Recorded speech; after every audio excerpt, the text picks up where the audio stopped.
Hello दोस्तों, स्वागत है आपके अपने YouTube channel three little tutor में।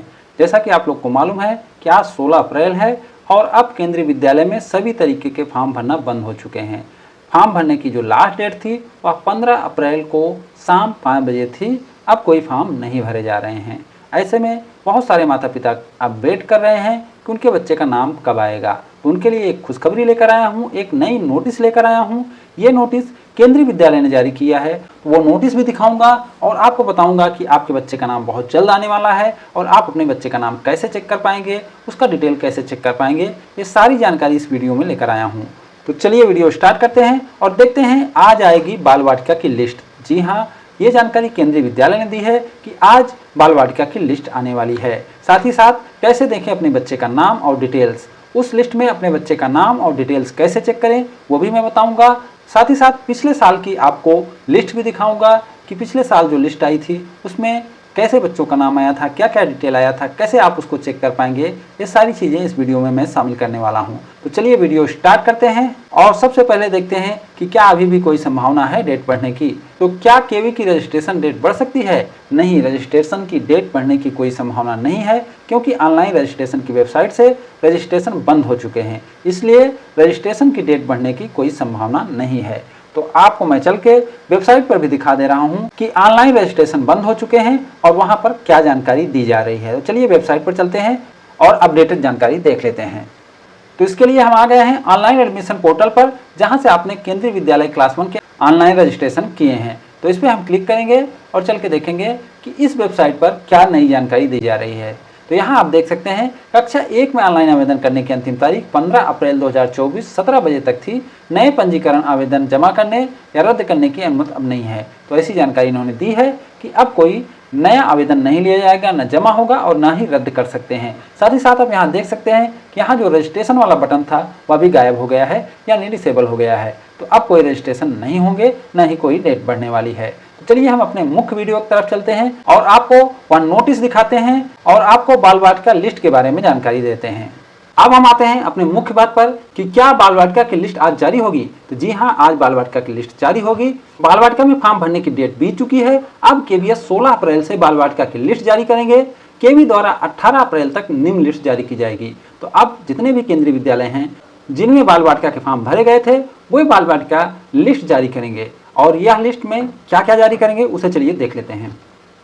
बाल वाटिका के लिए योग्य पाए गए बच्चों की लिस्ट यानी एलिजिबल लिस्ट जारी करेंगे और बाल वाटिका के लिए अयोग्य पाए गए बच्चों की लिस्ट यानी रिजेक्टेड लिस्ट जारी करेंगे। तो सभी केंद्रीय विद्यालय उनके यहाँ जितने बच्चों ने भी अप्लाई किया है उसकी जांच करेंगे। उसके बाद एक एलिजिबल लिस्ट जारी करते हैं और एक रिजेक्टेड लिस्ट जारी करते हैं। अगर बच्चे का रिजेक्शन हुआ है तो उसका कारण भी बताते हैं। तो आपको क्या करना है, आपको अपने केंद्रीय विद्यालय की वेबसाइट पर जाना है, उसके अनाउंसमेंट सेक्शन में जाना है और देखना है कि क्या वहाँ एलिजिबल लिस्ट आई है। अगर एलिजिबल लिस्ट आई है तो उसमें अपने बच्चे का नाम देखना है, डिटेल चेक करना है। अगर बच्चे का नाम वहाँ नहीं दिखता है तो आपको रिजेक्टेड लिस्ट में ढूंढना है कि कहीं बच्चे का नाम रिजेक्टेड लिस्ट में तो नहीं चला गया है। और अगर रिजेक्टेड लिस्ट में है तो कारण देखना है कि जो कारण उन्होंने बताया है क्या वह सही है। अगर वह कारण सही नहीं है तो आप केंद्रीय विद्यालय में संपर्क करें और अपने बच्चे का नाम एलिजिबल लिस्ट में शामिल कराएं। तो इसका नोटिस भी आया है, मैं आपको नोटिस भी दिखाने वाला हूँ। साथ ही साथ मैं दिखाऊंगा कि पिछले बार एलिजिबल लिस्ट और रिजेक्टेड लिस्ट कैसी आई थी और कैसे होती है, उसमें आपको कैसे चेक करना है वो भी मैं बताने वाला हूँ। तो चलिए नेक्स्ट जानकारी की तरफ चलते हैं।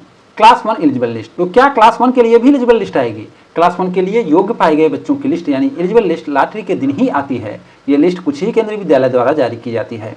तो क्लास 1 के लिए अलग से कोई एलिजिबल लिस्ट नहीं आती है। जिस दिन लॉटरी आएगी उसी दिन एलिजिबल लिस्ट आती है जिसमें सभी योग्य बच्चों का नाम रहता है और इसमें आपको कोई संशोधन या करेक्शन करने का मौका भी नहीं दिया जाता है। तो क्लास 1 की एलिजिबल लिस्ट का कोई मतलब नहीं है, लेकिन बाल वाटिका की एलिजिबल लिस्ट का मतलब है, इसलिए आप लिस्ट चेक करते रहें। हो सकता है कि आपके केंद्रीय विद्यालय में 16 को आए या 17 को आए या 18 को आए, तो आप 18 तक चेक करते रहें। अगर लिस्ट आती है तो उसे देखें और अपने बच्चे का नाम चेक करें। अगर लिस्ट नहीं भी आती है तो आप केंद्रीय विद्यालय जाकर पता कर सकते हैं, क्योंकि सभी केंद्रीय विद्यालय ऑनलाइन अपडेट नहीं करते हैं। कुछ केंद्रीय विद्यालय स्कूल में अपडेट करते हैं, वहाँ के सूचना पट पर जानकारी देते हैं, तो वहाँ जाकर भी आप जानकारी ले सकते हैं। अब चलिए हम आपको वह इंपॉर्टेंट नोटिस दिखाता हूँ जिसकी मैं बात कर रहा था, जिसके आधार पर ही ये वीडियो बनाया गया है कि आपके बच्चे का नाम कैसे आएगा, क्या मौका मिलेगा, क्या करेक्शन होगा, ये सब जानकारी इसमें दिया गया है। तो इसके लिए हमें चलना पड़ेगा केवी जगदलपुर की वेबसाइट पर। तो नोटिस देखने के लिए हम टाइप करेंगे केवी जगदलपुर और सर्च कर देंगे तो हमारे सामने केवी जगदलपुर की वेबसाइट आ जाएगी। हम इसके अनाउंसमेंट सेक्शन में चलेंगे और देखेंगे कि केवी जगदलपुर ने क्या नोटिस निकाला हुआ है। तो इस तरह की नोटिस सभी केंद्रीय विद्यालय निकाल सकते हैं, इसलिए अपने केंद्रीय विद्यालय का अनाउंसमेंट सेक्शन आप चेक करते रहें। हो सकता है कि आपके केंद्रीय विद्यालय में भी कोई नई जानकारी आई हो, इसलिए अपने केंद्रीय विद्यालय का अनाउंसमेंट सेक्शन चेक करते रहें, क्योंकि लिस्ट भी वहीं आने वाली है। आप देख सकते हैं यह पीएम श्री केंद्रीय विद्यालय जगदलपुर का नोटिस है, जिसमें बताया गया है कि पीएम श्री केंद्रीय विद्यालय जगदलपुर में सत्र 2024-25 हेतु कक्षा बाल वाटिका 3 में प्रवेश हेतु जिन अभिभावकों द्वारा अपने बाल का पंजीकरण किया गया है, उन्हें सूचित किया जाता है कि वह दिनांक 16 अप्रैल 2024 को विद्यालय की वेबसाइट एवं सूचना पट पर, आप देख सकते हैं वेबसाइट और सूचना पट दोनों पर जानकारी दी जा रही है, अपने पाल से संबंधित सभी विवरण जांच लें तथा कोई भी त्रुटि पाई जाने पर दिनांक 18 अप्रैल 2024 को दोपहर 1 बजे से पहले सूचित करें। उसके बाद किसी भी प्रकार के दावा आपत्ति पर विचार नहीं किया जाएगा। तो ये जानकारी बहुत ही इंपॉर्टेंट है। ऐसी जानकारी सभी केंद्रीय विद्यालय को देना चाहिए और उम्मीद है कि देंगे भी। तो आप अपने केंद्रीय विद्यालय के संपर्क में रहें, क्योंकि यहाँ आप देख सकते हैं कि विद्यालय की वेबसाइट और सूचना पट दोनों पर बात हो रही है। तो कोई कोई केंद्रीय विद्यालय वेबसाइट पर नहीं डालते और सूचना पट पर ही लिस्ट को चस्पा करते हैं, यानी चिपकाते हैं। तो अगर आपके केंद्रीय विद्यालय की वेबसाइट पर कोई सूचना नहीं मिलती है तो आप अपने केंद्रीय विद्यालय के सूचना पट पर जाकर देखें, वहां आपको जानकारी जरूर मिलेगी और वहां बच्चे का नाम चेक करें। अब हम आपको दिखा देते हैं कि एलिजिबल लिस्ट या रिजेक्टेड लिस्ट आती कैसी है। तो इसके लिए हम चलेंगे केंद्रीय विद्यालय काशीपुर की वेबसाइट पर, हम लिखेंगे केवी काशीपुर और सर्च कर देंगे तो हमारे सामने केंद्रीय विद्यालय काशीपुर का वेबसाइट खुल जाएगा। हम इसके अनाउंसमेंट सेक्शन में चलेंगे तो हम आ गए हैं केंद्रीय विद्यालय काशीपुर के अनाउंसमेंट सेक्शन में। तो जो लिस्ट आई थी वो पिछले साल आई थी, इसलिए ऊपर आपको नहीं मिलेगा, हमको सेकंड पेज में चलना पड़ेगा। तो हम सेकंड पेज में चलेंगे।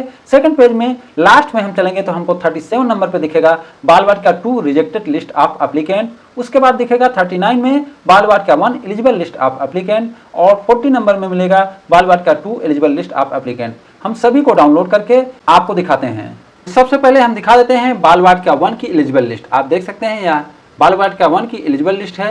यहाँ बच्चे का नाम दिया गया है, डेट ऑफ बर्थ दिया गया है, जेंडर दिया गया है, सर्विस कैटेगरी ऑफ पेरेंट दिया गया है, मदर का नाम दिया गया है, mother transfer during last 7 year दिया गया है, फादर का नाम दिया गया है, कैटेगरी दिया गया है और father transfer during last 7 year दिया गया है। तो इतनी जानकारी दी गई है। आपके यहाँ लिस्ट थोड़ा अलग हो सकती है, लेकिन जितनी जानकारी जरूरी है उतनी जानकारी इसमें दिया गया है। तो ये सारी जानकारी आपको चेक करना है कि जो फॉर्म में आपने जानकारी भरी थी उसके अनुसार इन्होंने ये लिस्ट बनाई है कि नहीं बनाई है। अगर नहीं बनाई है तो आपको केंद्रीय विद्यालय से संपर्क करना है। इसी तरीके से बाल वाटिका 2 की लिस्ट भी है, इसे भी आप देख सकते हैं, यह भी एलिजिबल लिस्ट है। और साथ ही साथ हम रिजेक्टेड लिस्ट भी देख लेते हैं। तो यह बाल वाटिका 2 की रिजेक्टेड लिस्ट है। तो इसमें क्यों रिजेक्ट हुआ है उसका कारण भी दिया रहता है। तो चलिए लिस्ट को खोल के हम देखते हैं। तो ये बाल वाटिका 2 की रिजेक्टेड लिस्ट है। आप इसमें देख सकते हैं कि रिजेक्ट का कारण भी ऊपर ही बता दिया गया है। List of rejected applicant for Bal Vatika 2, date of birth not fulfilling criteria, यानी डेट ऑफ बर्थ इनका सही नहीं था बाल वाटिका 2 के लिए। तो इसमें बताया गया है, डेट ऑफ बर्थ दिया भी गया है और जेंडर दिया गया है, कास्ट दिया गया है, मदर नेम दिया गया है, फादर नेम दिया गया है। तो यहाँ भी जानकारी दी गई है, इसको भी आपको ऐसे ही चेक करना है। उम्मीद करता हूँ कि ये जानकारी आपको अच्छी लगी होगी और आपके काम की होगी, क्योंकि आपको अपने बच्चे का नाम जरूर से जरूर चेक करना है। इसलिए इस वीडियो को आप दूर तक फैलाएं, सबको शेयर करें, ताकि सभी को पता लग सके कि उनके बच्चे का नाम का लिस्ट आने वाला है, इसलिए वो भी अपने बच्चे का नाम चेक कर पाएँ। ये जो जानकारी लेकर आया था ये बड़ी ही इंपॉर्टेंट जानकारी थी और उम्मीद करता हूँ कि ये जानकारी आपको बहुत हेल्प करेगी। तो अगर ये जानकारी आपको थोड़ा भी हेल्प करे तो ये हमारे लिए सौभाग्य की बात होगी। उम्मीद करता हूँ कि ये वीडियो आपको अच्छा लगा होगा। अगर ये वीडियो अच्छा लगा हो तो इसे लाइक एंड शेयर करें और हमारे चैनल को सब्सक्राइब भी करें। Thank you for watching.